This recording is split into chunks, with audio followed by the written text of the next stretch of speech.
വയസ്സ് 58. 2 വർഷം പോലെയായി. കാല് മുട്ടുവേദന, കാലിൻ്റെ അടിഭാഗം പള്ളവേദന ഒക്കെ ആയിട്ടാണ് വന്നത്. എൻ്റെ പേര് സൽമത്ത്. ഇത് എൻ്റെ ഉമ്മയാണ്. ഉമ്മച്ചിൻ്റെ സർജറിയാണ് ഇവിടുന്ന് കഴിഞ്ഞത്. ഫസ്റ്റ് ടൈം ഇവിടെ എന്നെ കാണിക്കാൻ വേണ്ടിയിട്ടാണ് സത്യത്തിൽ ഞങ്ങൾ വന്നിട്ടുണ്ടായിരുന്നത്. അപ്പോൾ സാറിൻ്റെ ട്രീറ്റ്മെൻറ്റിൽ നമുക്ക് 100% നമ്മൾ സാറ്റിസ്ഫൈഡ് ആയിരുന്നു. കാരണം എൻ്റെ വേദന, സർജറി പറഞ്ഞ വേദന സാറിൻ്റെ മെഡിസിൻ കൊണ്ട് തന്നെ മാറിക്കിട്ടി.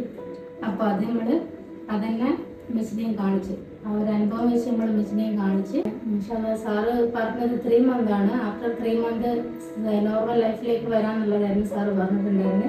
ഡോക്ടർമാരായിക്കോട്ടെ, നേഴ്സുമാരായിക്കോട്ടെ, എല്ലാ സ്റ്റാഫും എല്ലാവരും കൂടെ നല്ല സപ്പോർട്ട് ഉണ്ടായതുകൊണ്ട് തന്നെ നമ്മളത് 1 മാസം ആകുമ്പോഴത്തേക്ക് തന്നെ ഏകദേശം ഒരാൾ സപ്പോർട്ടില്ലാതെ ഭിത്തി അല്ലെങ്കിൽ അങ്ങനെയൊക്കെ പിടിച്ച് നടക്കാൻ തുടങ്ങിയിട്ടുണ്ട്. 3-4 തീയതി നമ്മൾ അഡ്മിറ്റായി.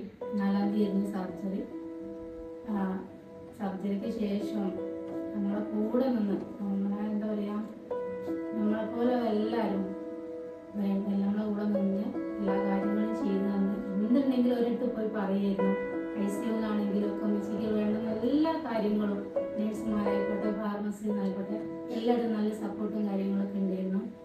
പിന്നെ അവിടുത്തെ ഓരോ സ്റ്റാഫിനും തന്നെ നമ്മളെ അതിൻ്റെതായ നന്ദി നമുക്ക് അറിയിക്കാൻ പറ്റിയിട്ടില്ല. എന്നാലിപ്പം അതിനൊരു ചാൻസ് കിട്ടി. എല്ലാവർക്കും ഡോക്ടറും സ്റ്റാഫും ഹോസ്പിറ്റലിലെ APR, ടേക്ക് കെയർ എന്ന് പറഞ്ഞൊരു ഗ്രൂപ്പാണിത്. എല്ലാവർക്കും